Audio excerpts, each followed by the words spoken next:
வணக்கம். செல்வாஸ் ரிவ்யூ காணொளிக்கு உங்களை மீண்டும் வரவேற்கிறோம். இந்த காணொளியில் நாம் என்ன பார்க்க போறோம்னா எல்எஸ்ஜி சிஎஸ்கே மேட்சோட ரிவ்யூ அண்ட் ஹைலைட்ஸ். அதற்கு அடுத்தது பாயிண்ட்ஸ் டேபிளில் ஒரு அணியும் இந்த போட்டிக்கு அப்புறம் என்ன மாற்றங்கள் நடந்திருக்கு, மாற்றம் நடக்கல இருந்தாலும் என்ன மாற்றம் நடந்திருக்கு அப்படின்றத பற்றி பார்க்க போகிறோம். அதுக்கு அடுத்து பார்த்தீங்கன்னா இன்னைக்கு பிபிகேஎஸ் வெர்சஸ் கேகேஆர் மேட்ச் சண்டிகரில் நடக்குது. அந்த போட்டியோட ப்ரிவியூவை பார்க்கலாம். இப்போ பாயிண்ட்ஸ் டேபிளில் எல்லாம் எங்கே இருக்காங்கன்னு பார்க்கலாம். அதுக்கு முன்னாடி இந்த காணொலி உங்களுக்கு பிடிச்சிருந்ததுன்னா லைக் பண்ணுங்கள், நண்பர்களோட ஷேர் பண்ணுங்கள், கமெண்ட்ஸை பாஸ் பண்ணுங்கள், எங்கள் சேனலுக்கு சப்ஸ்கிரைப் பண்ணுங்கள். இப்போ டேபிளுக்கு போகலாம்.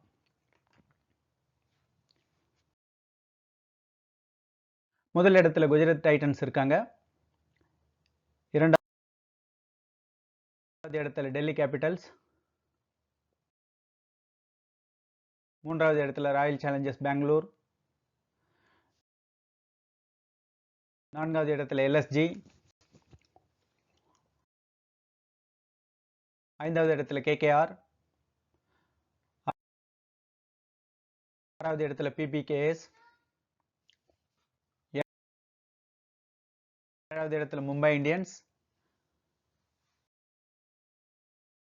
எட்டாவது இடத்துல ஆர்ஆர். ஒன்பதாவது இடத்துல எஸ்ஆர்ஹெச். 10வது இடத்துல சென்னை சூப்பர் கிங்ஸ்.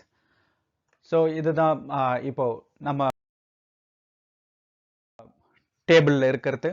ஸோ இந்த நேற்று நடந்த போட்டி சிஎஸ்கே வர்சஸ் எல்எஸ்ஜி போட்டியில் வந்து சென்னை வின் பண்ணினாங்க.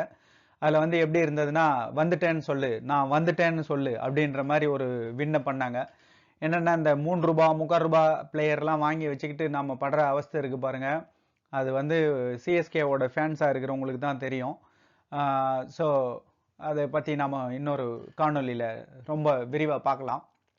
ஸோ ஜிடி வந்து கம்ஃபர்டபுளாக 6 வின்னு 8 பாயிண்ட்டோட முதல் இடத்துல இருக்கிறாங்க. டெல்லி கேபிட்டல்ஸ் 8 பாயிண்ட்டு ரெண்டாவது இடத்துல இருக்காங்க. ஆர்சிபி 8 பாயிண்ட்டு 3வது இடத்துல இருக்காங்க. எல்எஸ்ஜியும் 8 பாயிண்ட்டு, அவங்க 4வது இடத்துல இருக்காங்க. ஸோ 1 to 4 பார்த்தீங்கன்னா ஜாம் பேக்டாக இருக்குது. 8 பாயிண்ட் எடுத்து எல்லாம் கம்ஃபர்டபுளாக உட்காந்துட்டு இருக்காங்க. கீழே இருந்து யாருன்னா ஒரு வேளை வின் பண்ணி மேலே போனாலும் கூடுதலாக ஒரு போட்டி ஜெயிச்சாங்கன்னா மட்டும்தான் அந்த டாப் 4க்குள்ளே போக முடியும். அந்த மாதிரி இருக்குது. ஸோ இப்போ நம்ம வந்து review CSK versus LSG review பார்க்கலாம். ஸோ முதல்ல பேட் பண்ணின எல்எஸ்ஜி பார்த்தீங்கன்னா 166 ரன்கள் எடுத்தாங்க. நிர்ணயிக்கப்பட்ட 20 ஓவர்களில் 7 விக்கெட்டுகளை இழந்திருந்தாங்க. ஸோ அவங்க தரப்பில் பார்த்தீங்கன்னா மார்க்ரம் அந்தளவுக்கு ஷைன் ஆகலை. அதே போல் நிக்கலஸ் பூரனும் ஷைன் ஆகலை. லாஸ்ட் மேட்ச்சில் பார்த்தோம்னா இவங்க 2 பேரும் ஒரு அஸ்தி இருந்தாங்க. அதால் ஒரு மிகப்பெரிய வெற்றியை பெற முடிஞ்சது. இதில் வந்து அவங்க 2 பேரும் ஷைன் ஆகலை. ஆனால் மிச்சல் மார்ஷ் ஓரளவுக்கு கொஞ்சம் கம்ஃபர்டபுளாக இருந்தார். அதே போல் ரிஷப் பந்த் கேப்டன் இன்னிங்ஸ் விளையாடினார். 49 பாலில் 63 ரன்னு. அதற்கு அடுத்து பார்த்தீங்கன்னா அப்துல் சமதும் பாட்னையும் பார்த்தீங்கன்னா 20 ரன்கள் அந்த மாதிரி எடுத்தாங்க. ஸோ போட்டி இன்னிங்ஸ் முடிவில் பார்த்தீங்கன்னா 166 ரன்கள் மட்டுமே எடுக்க முடிஞ்சது. சென்னை அணி தரப்பில் பார்த்தீங்கன்னா ஜடேஜா 2 விக்கெட் எடுத்திருந்தார். பத்திரனா 2 விக்கெட்டு. அதுக்கடுத்து கலீல் அகமது அண்ட் கும்போஜோ வந்து பார்த்தீங்கன்னா ஆளுக்கு தலா ஒரு விக்கெட்டை எடுத்திருந்தாங்க. இதுதான். So slow run rate, scoring rate, அதால் வந்து எல்எஸ்ஜி வந்து ஒரு பெரிய ஸ்கோரை போட முடியல. இருந்தாலும் இது வந்து பெரிய ஸ்கோர் இல்லைனாலும் கூட இது வந்து ஒரு ரொம்ப ட்ரிக்கி ஸ்கோர் அப்படின்னு சொல்லிட்டு தான் சொல்லணும். ஸோ இதை வந்து சென்னை அணி அப்படியே ரொம்ப 10 விக்கெட் வித்தியாசம் 9 விக்கெட் வித்தியாசத்தில் தான் ஜெயிக்கல. வேறு ஒழுக வழக்கமான சிஎஸ்கே ஃபேனுக்கு என்னென்ன ரத்தம்லாம் வருமோ எல்லாம் வந்து இது வேற முடியுமோ முடியாதோ அப்படின்ற மாதிரி ஹார்ட்டை கையிலையும் கால்லையும் பிடிச்சிக்கின்னு தான் உட்காந்துருக்க வேண்டியதாக இருந்தது. கடைசியாக ஒரு வழியாக ஜெயிச்சிட்டோம். அதற்கு தான் சொன்னோம், வந்துட்டேன்னு சொல்லு, நான் எப்படி இருந்தனோ அப்படியே வந்துட்டேன்னு சொல்லு அப்படின்ற மாதிரி இருந்தது. ஒரு வழியாக வின்னிங் ஸ்ட்ரீக்கு வந்திருக்காங்க. இதை தக்க வைக்கிறாங்களா அப்படின்னு சொல்லிட்டு வரும் நாட்களில் தெரியும். ஸோ கடைசியில் வந்து பார்த்தீங்கன்னா 11 பாலில் 26 ரன்னு கேப்டன் தோனி. ஒரு அற்புதமான 4 பவுண்டரி மற்றும் ஒரு சிக்ஸர்.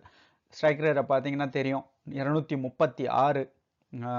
இதெல்லாம் வந்து அதாவது 166 ரன் எடுத்து அதை வந்து 167 தான் சேஸ் பண்ணணும் போது கடைசியில் 19.3 ஓவரில் ஜெயிக்கிறோன்றதெல்லாம் இதை நம்ம வந்து எப்படி சொல்கிறதுன்னு தெரில, அப்படி தான் சொல்லணும். ஸோ சிவம் துபே 37 பந்துகளில் 43 ரன், 2 சிக்ஸர், 3 பவுண்டரி.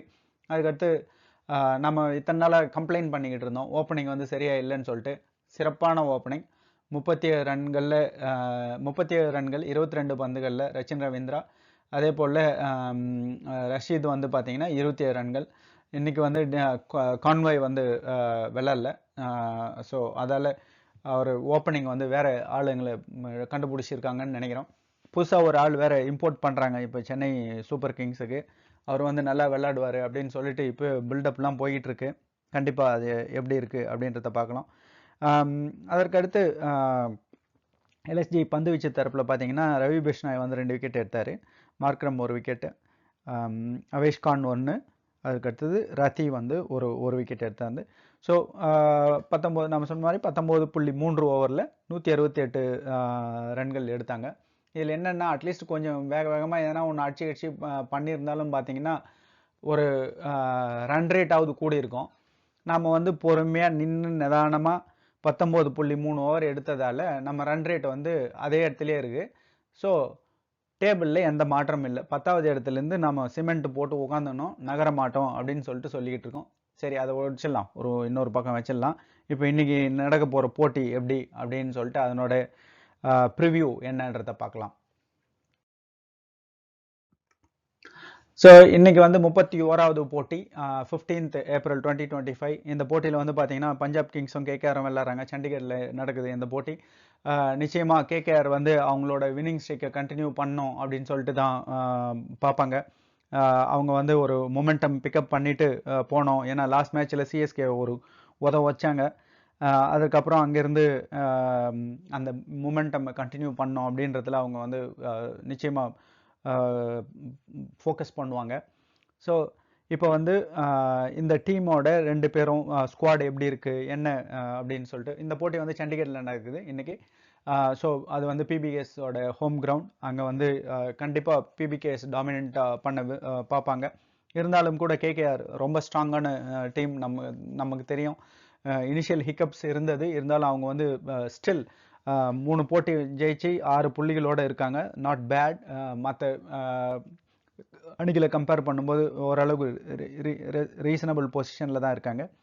ஸோ இப்போ வந்து ஸ்குவாடு என்ன அப்படின்றத பார்க்கலாம்.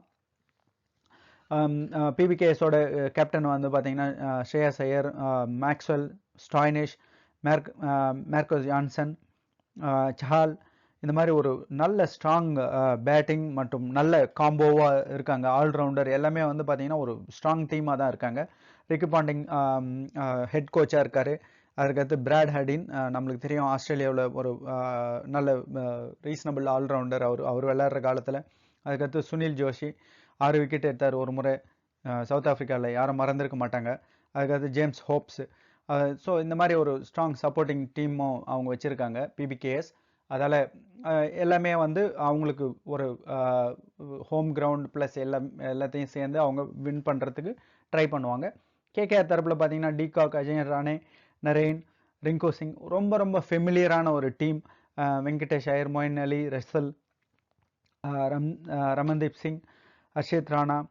ஸோ இந்த மாதிரி ஒரு ரொம்ப ரொம்ப வருண் சக்கரவர்த்தி சொல்லவே தேவையில்லை, சாம்பியன்ஸ் ட்ராஃபியில் கலக்கினவர். அதுக்கடுத்து சப்போர்ட்டிங் ஸ்டாஃப் அப்படின்னு சொல்லிட்டு பார்த்தீங்கன்னா சந்திரகாந்த் பண்டிட் ஹெட் கோச்சாக இருக்கார். அதுக்கடுத்து பரத் அருண் இருக்கார், பிராவோ நம்மால் மெட்ராஸ்காரு, அடுத்தது கால் குரோ. இந்த மாதிரி ஒரு சப்போர்ட்டிங் ஸ்டாஃபும் வந்து பார்த்திங்கன்னா ரொம்ப ஸ்ட்ராங்காக இருக்காங்க. கண்டிப்பாக ஒரு ஃபெமிலியர் டீம் ப்ளஸ் எல்லா இடத்துலையும் அவங்களோட அடாப்டபிலிட்டி வந்து ரொம்ப அழகாக இருக்குது Calcutta night Riders. So home ground அப்படின்ற பிபிகேஎஸ்க்கு இருக்கிற அட்வான்டேஜை இவங்க வந்து ஃபெமிலியர் டீம் அப்படின்றத வச்சு எப்படி மேனேஜ் பண்ண போகிறாங்க. இந்த போட்டி நிச்சயமாக வந்து கிரிக்கெட் ரசிகர்களுக்கு ஒரு விருந்தாக இருக்கும் அப்படின்றதுல எந்த மாற்று கருத்தும் இருக்க முடியாது. இந்த காணொலி பார்த்ததுக்கு நன்றி. நாளைக்கு இந்த போட்டியோட ரிவ்யூ எப்படி இருக்குது, யார் வெற்றி பெற்றா, போட்டி புள்ளி பட்டியல்களில் என்னென்ன மாற்றம் நடந்திருக்கு அப்படின்றத பார்க்கலாம். நன்றி, வணக்கம்.